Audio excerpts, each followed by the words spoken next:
sa career. So, mas priority mo pa rin yung career. Pero do you see yourself ending with Rico?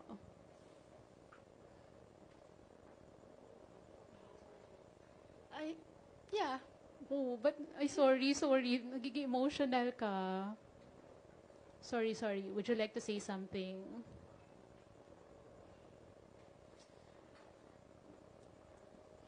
Can we request for tissue paper, please? Yes.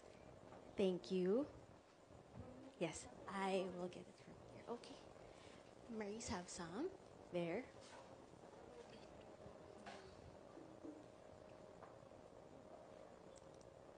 I'm so scared. I'm really scared. Dami kasing tanong about him and I'm tired of smiling and nodding.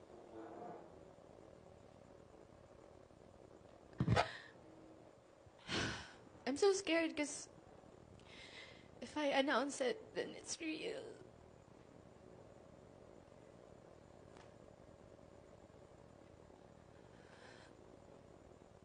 But yeah, Rico and I are over.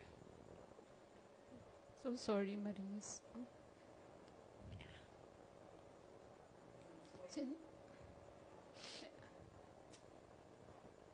Okay lang bang mag-share ka, Maris? Kasi parang emotional ka. It's fresh. It's been a few weeks. Loneliest, emptiest weeks I've ever experienced in my life. Yeah.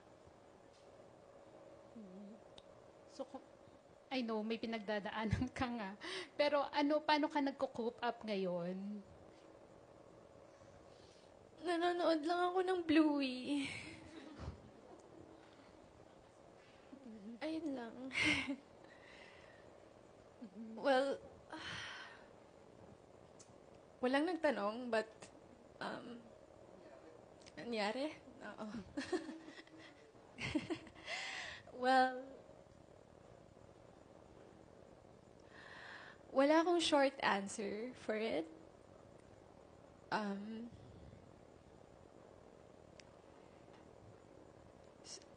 Hindi ko rin siya malabas ng isang statement lang kasi hindi ganun kadali. Hindi ganun kadali. Sobrang complicated niya na situation.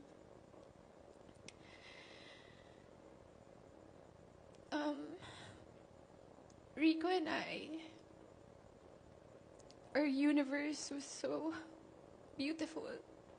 It was so full of love, laughter, music, everything. It's spontaneity, everything.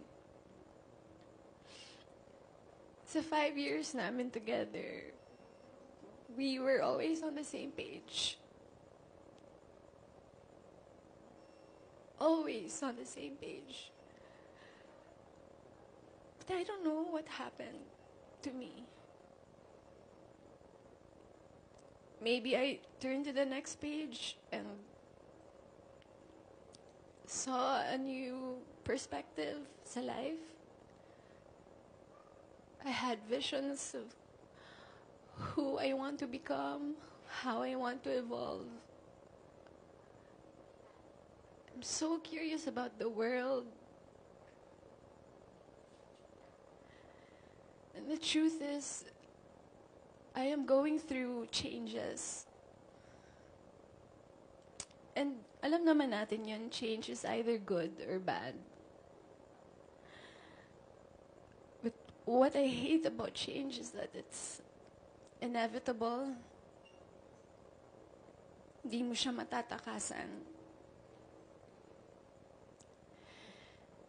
And wala ka nang ibang gawin kundi you have to face it and confront it. Because it's been in the back of my head. So yeah,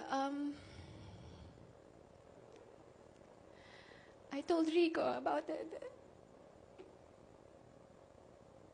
I told him my problems, my issues sa buhay. And he took it like a man. He took it like a man.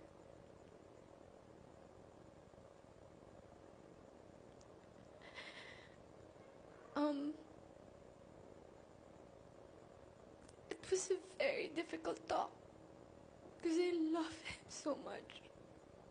I love him and he loves me, but I have so many questions about my life and how will I go on sa buhay with him when I have so many questions about me, my sense of self. It was so difficult. But it was a very polite separation. Up to the very end of our relationship, it was still full of love, full of understanding. Enrico is one of a kind.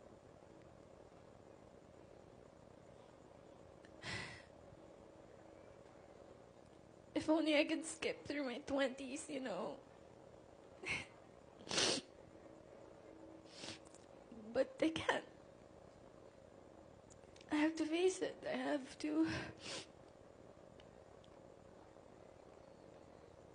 sit with my feelings and acknowledge my changes. Ayun lang. Ako, sorry to hear that, Marie.